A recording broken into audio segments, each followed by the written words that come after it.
Hello friends, Sharmistha sweet dreams কিচেনে আপনাদের সবাইকে স্বাগত। আজ আমি আবার চলে এসেছি আপনাদের সামনে একটা নতুন রেসিপি নিয়ে।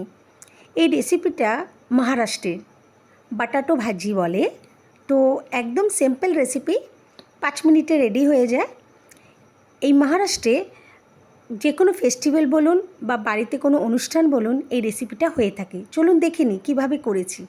প্রথমে আমি আলু সেদ্ধ করে নিয়েছি, সেদ্ধ করে চৌকো চৌকো করে কেটে নিয়েছি।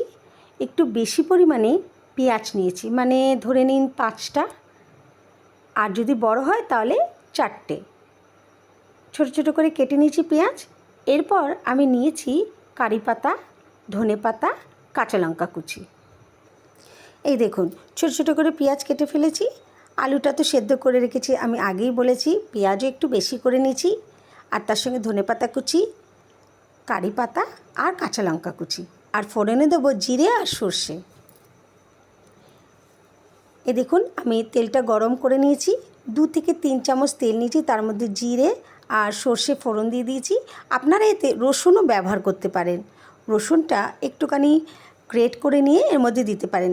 আমি কিন্তু এর মধ্যে রসুন দিইনি, আপনারা দিতে পারেন। এইবারে আমি দিয়ে দিলাম লঙ্কা কুচি,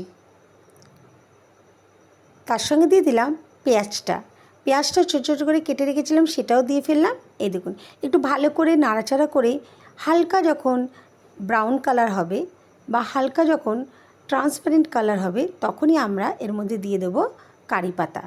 দিয়ে দিলাম এইবারে হলুদ, 1/2 চামচ হলুদ দেব।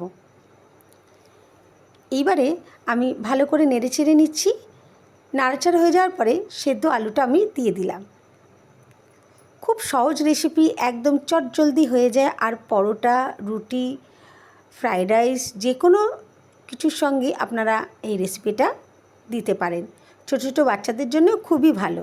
এবার আমি দিয়ে দিলাম আলুটা নেড়ে ধনে পাতা কুচি, স্বাদ মতো নুন দিয়ে দিলাম। খুব ভালো করে কিন্তু এবারে নাড়াচাড়া করে নেবেন।